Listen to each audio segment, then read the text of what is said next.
Is your brain foggy? Here are 5 ways to clear it. Do not forget to like, share, subscribe and ring the bell for more videos. Studies are finding that isolation, stress, and uncertainty can cause forgetfulness and disorganization. Here's what to do about it. The other day, my friend Christina told me that one evening she unintentionally locked her husband in a downstairs part of their house. She had known he was down there, but while distractedly locking the door for the night, forgot completely. She didn't realize what she'd done until she saw a text from her husband the next morning asking her to please let him out. "I couldn't believe I did that to him," she says. "I was stunned and alarmed that I had no awareness, in the moment or afterward, of what I had done." Christina's is one of many stories I've recently heard from people suggesting they're having more trouble staying focused, making decisions, or remembering things. I've experienced this myself, misplacing keys, forgetting appointments, and leaving lights on in vacated rooms. When it comes to work, I'm less focused and have trouble getting things done. Perhaps it's because I spend so much time online, reading news, shopping, working, even socializing via Zoom. When you're constantly staring at a screen, especially if you're following events unfolding in Ukraine, you're bound to suffer stress and attention fatigue from information overload. The emotional costs of the pandemic aren't helping, either. It's clear that COVID-19 conditions have affected people's stress levels, sleep, and mental health, especially those who don't deal well with uncertainty. This, in turn, has affected our cognitive well-being, leading to poorer performance on tasks that require attention, memory, or decision-making. Though the worst period of the pandemic may have passed, cases and deaths are falling, and there's no imminent danger of another shelter-in-place order, many of us are still paying that cost in the form of brain fog. Researchers have noted that living through the pandemic is negatively influencing people's cognition, their focus, attention, ability to plan, and more. Though the elderly may be particularly vulnerable, many of us could be suffering some degree of brain fog in the wake of recent events. Here are some steps you can take to clear the fog away. 1. Become more intentional about consuming news. Whether we're trying and failing to make plans, keeping up with the ever-changing recommendations around COVID, or doomscrolling about climate change or the war in Ukraine, it's hard to avoid anxiety or catastrophizing about the future. That's going to impact our brains. Unfortunately, newspapers, TV news programs, and many social media sites make their money by grabbing your attention, and nothing grabs attention better than negative news. But repeated exposure to crises wreaks havoc with our well-being and can lead to bad decision-making. If we want to reduce stress and keep sharp, there are ways to tone down our media consumption and be more intentional about how we consume our news. For example, once you've read an update on what's happening abroad in Ukraine, you might skip watching 24-hour cable news where the same stories are repeated ad nauseum. You might limit your use of social media, as doing so can help you feel less lonely, depressed, and anxious. In fact, taking breaks from technology, in general, could help you focus better at work and elsewhere. 2. Exercise regularly outside, if you can. One of the best tools for stress busting or fighting depression is exercise. But it's also important for thinking more clearly. When we exercise, we encourage blood flow through our bodies, including our brains, which need oxygenation to perform at their best. Sitting for long periods of time without taking breaks to move has been tied to brain changes associated with dementia, as well as poor cognitive functioning. Getting exercise, on the other hand, is tied to better cognition, and even moderate exercise can help us think more clearly and perform better on tasks requiring focus. If you have a park or open space nearby, try spending some time moving while in green spaces, especially among trees.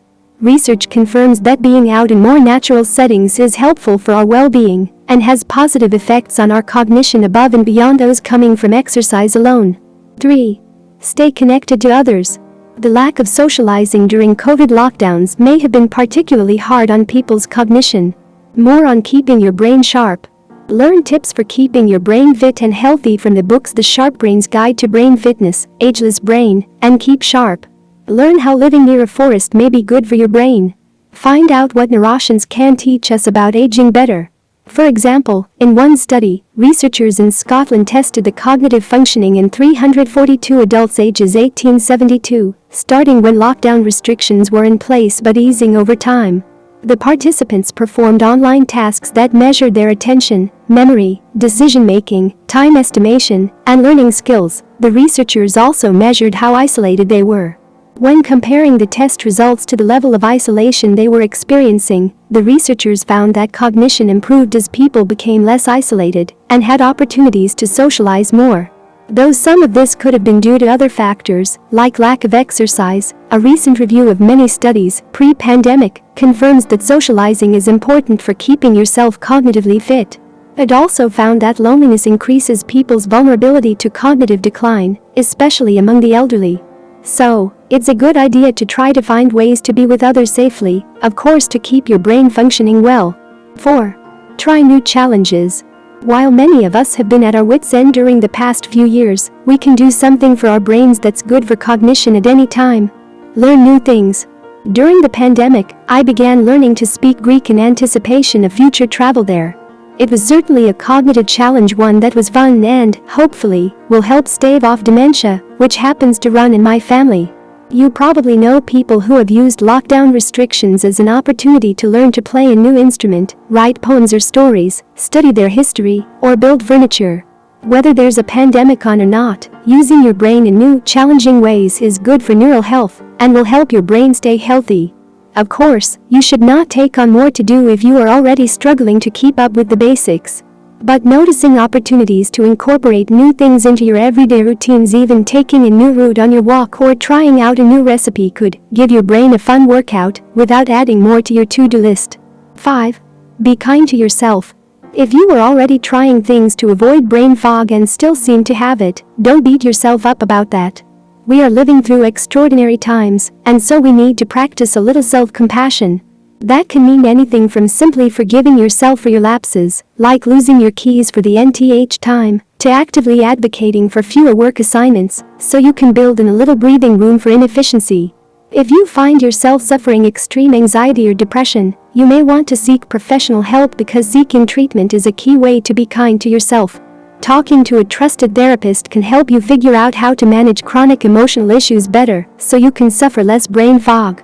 Therapy is expensive, but you might be able to find agencies in your area that provide it on a sliding scale. It's important to accept that we may not be our best selves right now, and that it may be somewhat out of our control. But, if we can keep in mind what feeds our brains in the coming weeks, it may help us regain some clear-headedness as we negotiate the challenges ahead. 5 ways to keep your brain healthy as you age. A new book argues that making healthy lifestyle choices can stave off cognitive decline at any age.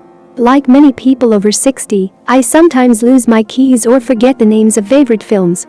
When I do, it makes me wonder, is this the beginning of cognitive decline?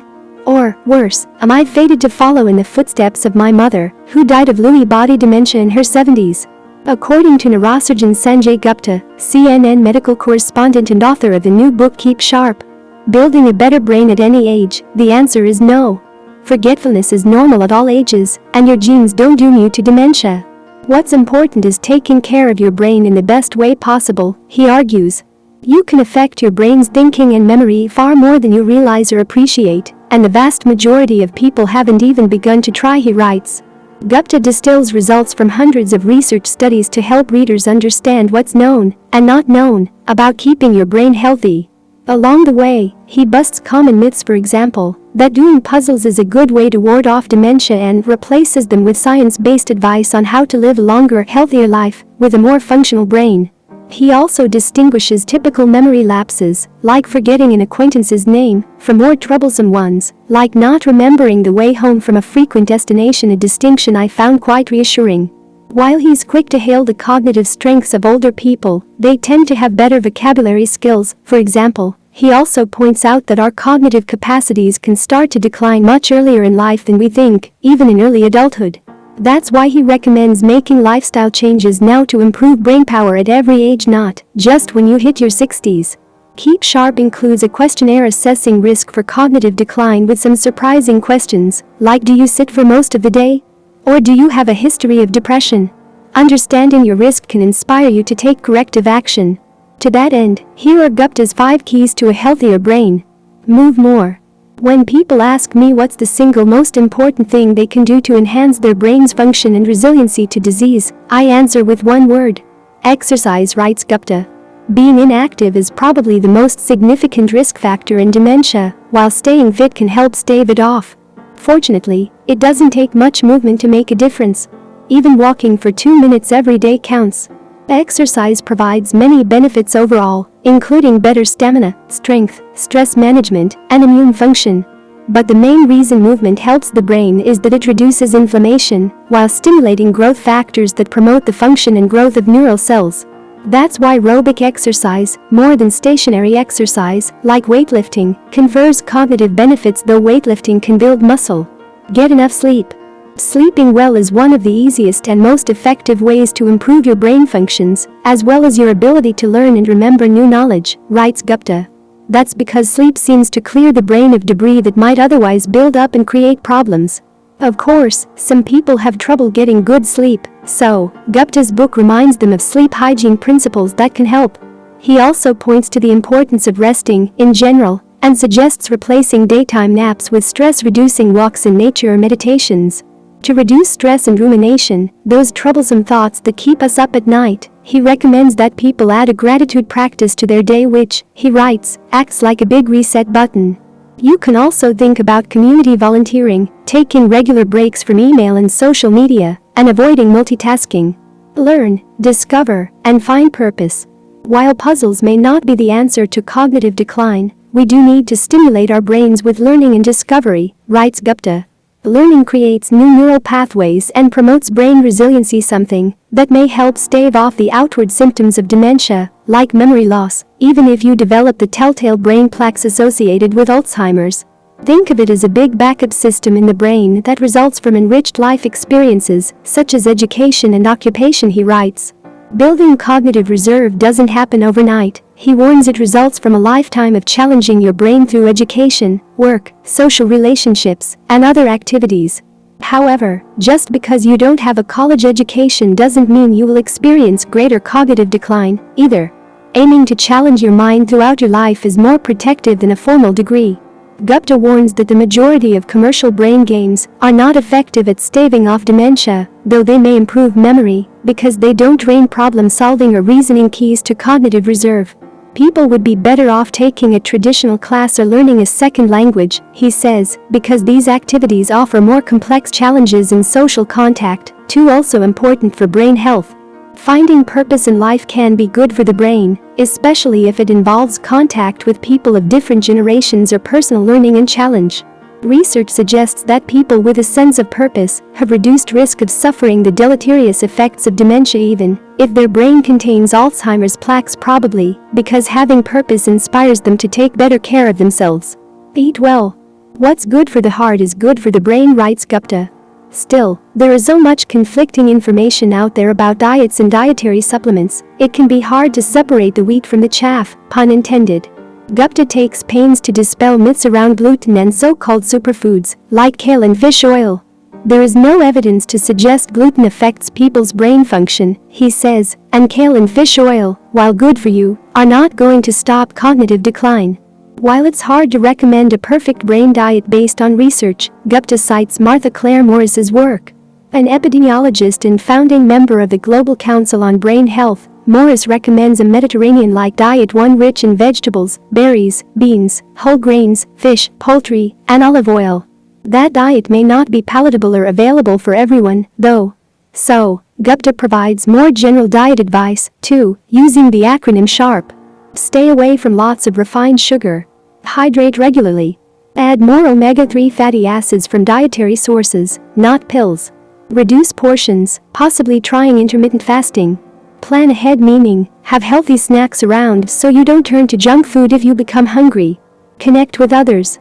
Having close relationships with others you can count on is important to a happy, healthy life and may help you live longer. It's important for brain health, too, as research suggests its opposite, loneliness, seems to be a factor in developing Alzheimer's.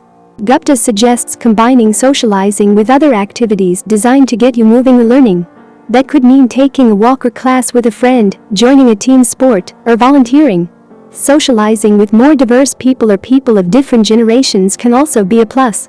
And staying connected virtually, while less than ideal, may be helpful when one lives in a remote place without many social supports. An added bonus: learning how to use social media for the first time may help boost memory. While it's true each of these lifestyle factors are good for preventing cognitive decline, Gupta has advice for people already experiencing cognitive decline, too. Part of his book is devoted to helping readers experiencing decline to assess where they're at and figure out how to move forward from there. For the rest of us, his book is a useful and highly readable primer for sharpening your brain at any age, not just to stave off dementia, but to simply enjoy your life more fully. The brain can be continuously and consistently enriched throughout our life, no matter your age or access to resources, he writes. If you change your lifestyle, even a little, he promises, your brain your whole body will love it. How to keep your brain sharp.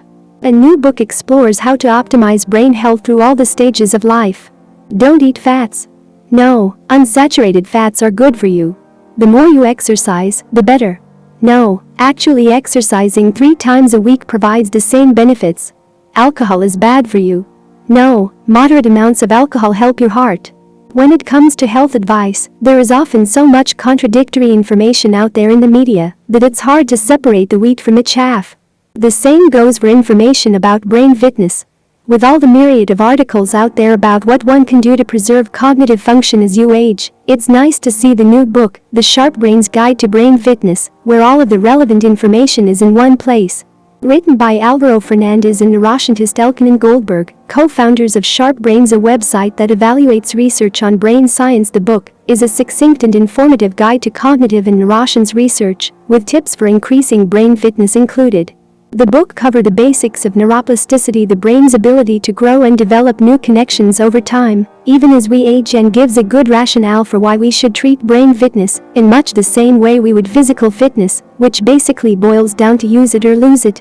Some of the diseases of aging, like cognitive decline or Alzheimer's, can be postponed or improved with simple interventions, like moderate exercise, diet changes, and increasing one's cognitive challenges. In one study recounted in the book, researchers assigned older adults to either a cardiovascular exercise group, 3 hours per week, or a non-aerobic exercise group, stretching and toning, for 6 months.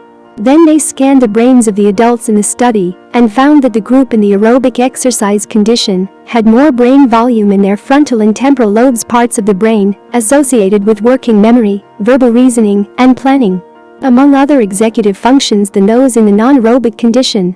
In another predictive study, researchers looked at how levels of physical activity, specifically walking, predicted brain volume of elderly adults 9 years later. They found that the longer distance people walked, the larger their brain volume and the lower the risk of developing dementia or cognitive impairment. These studies and others lead the authors to recommend moderate exercise 3 times a week for improved brain function. The relationship between brain health and nutrition, cognitive exercises, and stress are explained as well. Following a Mediterranean diet high in nuts, fruits, vegetables, fish, and olive oil, with moderate alcohol consumption, seems to lessen the chances of cognitive decline and Alzheimer's, as does participating in cognitive exercises that provide novelty, challenge, and variety, like learning a new language or taking up a new musical instrument. On the other hand, research does not support taking supplements like ginkgo or doing endless crossword puzzles. These interventions may not do harm, but they may not make the cognitive difference readers seek. The authors reveal that social engagement can make a difference in brain health, too.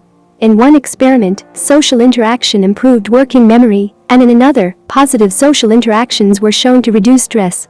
Although some stress is good for brain health, high levels of stress over a long period of time, if not managed well, can be harmful. Luckily, there are things people can do to help keep stress at optimum levels, like meditation or making lifestyle changes that make a difference in brain health, too. Unlike many books about brain fitness, the Sharp Brains Guide is not trying to sell products, and many of the tools they suggest can be easily managed by anyone. In addition, there is evidence that many of these behaviors help brain functioning at any age, have other positive effects, such as improved cardiovascular health, and work together synergistically to improve brain function. So perhaps it's time to make a change and start paying more attention to that gray matter between our skulls. Picking up this book and following its recommendations might be a good start. How to keep your brain fit as you get older. A new book outlines many ways to keep our cognitive skills strong and reduce the risk of dementia as we age. If you are of a certain age, it's probably happened to you. You walk into a room and forget what you came for. You misplace your car keys. Again. And although you try to remember the name of that acquaintance in front of you, your mind goes blank. Oh no, you think. Is this a sign of Alzheimer's? Am I losing my brain power? If you have such concerns, you're not. The good news is that there is more information than ever available these days about staving off mental decline and staying sharp into your twilight years. There's so much research out there, in fact, that it would be hard to wade through it all. That's what makes the new book Ageless Brain. Think faster, remember more, and stay sharper by lowering your brain age so useful. Written by the editors of Prevention magazine and Julia Vantine, it offers an easy-to-read, practical, and solid guide to keeping your brain young, while distilling the latest findings from research on nutrition, physical and mental exercise, stress reduction, and more. The format is reader-friendly, with boxes, outlines, lists, and self-assessment quizzes. Early on, for instance, there's a section on memory issues. What's normal, what's not? Not all memory lapses spell trouble. The authors report something readers may find especially reassuring. There are ways to distinguish normal age-related memory glitches from dementia or Alzheimer's. If you find yourself unable to recall the details of an event or conversation from a year ago, that's normal. But if you find yourself unable to remember the details from an event or conversation from last week, that's reason to check with your doctor. In another section, the editors tease out the 3 primary risk factors for brain decline. Advancing age. By age 85, 1/3 of us will experience some cognitive decline. A family history of Alzheimer's. One of a handful of extremely rare inherited genes. Even if you have such risk factors, the authors report, you will not necessarily develop the disease. Plus, there are many preventative steps you can take. Tips for sharpening your brain. Challenge yourself. One especially useful idea is to get out of your comfort zone by tackling something new, even though you might feel a bit befuddled at first. That sense of befuddlement actually challenges the brain to stretch, say the authors. The comfort zone is where the brain turns to mush. Retire to something, not from something. Here, the editors offer an interesting observation. Sadly, though early retirement may seem like paradise, it's hell on the brain. That's because our work is often one of the most consistently stimulating things we do. In fact, when researchers studied civil servants in Britain 14 years before and after their retirement, they found that retirement presaged a decline in their short-term ability to recall words. Learn something new every day. That'll build up your cognitive reserves. The editors refer to a fascinating study of London cab drivers, who are all required to pass a test that involves memorizing a city map of 25,000 streets and 20,000 landmarks. According to brain scans, the drivers who had passed that test had actually reshaped a key region of their brains, strengthening cognitive function. Stay connected to others. Your brain gets a workout when you interact with other people. In one study, elderly people who had the least social connection at the beginning of the experiment experienced twice as much memory loss over 6 years compared to those who had the highest levels of social connection. Widen your social circle, say the authors. In short, think of your brain as a puppy. Both need human connection and something to chew on. Find your balance. Studies have shown that people who can't stand on one leg for more than 20 seconds are more likely to have damage to small blood vessels in the brain, such as tiny bleeds or meniscus. If you miss the mark, the book offers exercises that can help with balance, as well as the advice to try a Tai Chi class. Why? Because a study of Tai Chi practitioners in their late 60s found that their stability was particularly strong in the 90th percentile of the American fitness standards. There's a lot of additional advice tucked into 297 pages. Included are illustrated suggestions for a strength training workout, recipes for brain-healthy meals, and dozens of suggestions for brain-enhancing activities. From joining a singing class to studying a new language to immersing yourself in art. There's a whole section on the physiology of stress, how it adversely affects the body and mind, and how to combat it. The authors offer strategies for getting enough sleep, as well as a rundown of prescription medications that have been linked to a higher risk of dementia. The book is full of such intriguing and worthwhile information, and the research to back it up. I walked away with plenty of useful new tips about how to keep my brain sharp. Among the many suggestions is a simple one. Just get physical. One study of 38 to 60-year-old women found that exercise reduced the onset of Alzheimer's by an average of 9.5 years. That's a good enough argument for me. Now, where did I put my sneakers?